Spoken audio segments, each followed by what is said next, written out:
What is up, everybody? My name is Baston Brian, and today I'm coming out with another video. This one is going to be about my rod slash reel arsenal or setup, however you want to call it. Basically, today I'm going to go through my 4 rods, my 4 reels, give you what I use them for, a little bit of tips and tricks, I guess, and maybe a little backstory. That's pretty much it. Of course, like always, if you like the video, give it a thumbs up, and as always, subscribe. I will see you in the video. So the first one I'm going to show you is from Cashian Fishing. It's a spinning rod. It's 7 foot, medium light action rod. So there's a lot of tip to this rod, as I don't know if you can see it, but the main purpose, there goes my lure. The main purpose of this rod is for basically finesse techniques, little baits, smaller line. I grew up fishing this way, so this is my favorite rod, and it's one of the most sensitive rods that I've ever had. So I really like this rod, and my swim bait's going flying. On this rod I have a Abu Garcia Cardinal spinning reel. It's really small. I probably should have gotten a bigger one, but that was kind of before I got into bass fishing. So I could always get a new one, but I still like this combo. It's definitely good for drop shotting, tubes. I have 8-pound Berkeley Trilene, I think, on here. So pretty much the only thing that you need for spinning is this rod and that reel. Alright, so the next rod that I'm going to show you is a Shimano Celis. It's a spinnerbait rod. The next one I'm going to show you is a Shimano Celis.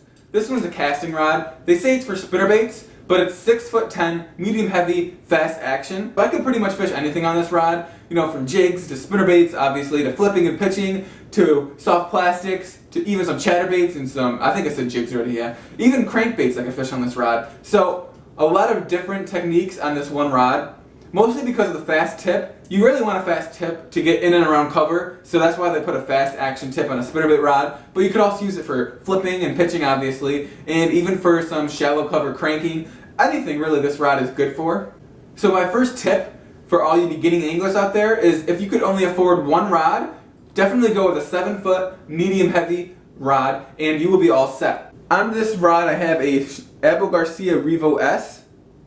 This one is the newest version. It's 6.4 to 1 gear ratio. You really want that fast gear ratio to pick up some line when you're flipping and pitching and burn those spinnerbaits back to the boat. Next up is a Quantum Tour Tactical Series casting rod. This is my frogging rod, as you can tell. This one is 7 foot medium heavy. It's designed by Dean Rojas, who, if you don't know, is one of the best frog fishermen in the country, so this rod has to be good. You want a heavier backbone to pull those fish out of the cover and to make sure that they don't wrap themselves around anything. Another thing about this rod is the tip. I know I'm saying the tip's important a lot, but especially for frog fishing, it's very important. Also paired with it is a Bass Pro Extreme 7.1 to 1 gear ratio reel. This is my first ever casting reel, and so far it's held up for about 4 or 5 years. It was definitely worth the investment. It's pretty cheap. I definitely recommend a Bass Pro reel. Bass Pro Extreme it's called. Check it out at your local Bass Pro, and I think you will love it. Last but certainly not least, the Daiwa Ballistic. This one's my punching rod, the meat stick, the flipping stick, I don't know, whatever you guys call it. This one is 7'4", heavy, fast action. And the only thing I can really say about this rod is it's going to be my punching rod. So in and around grass, you want a heavy backbone rod to yank those fish out of their home, and you want a bigger rod so you can get the leverage on the hook sets, all that kind of good stuff.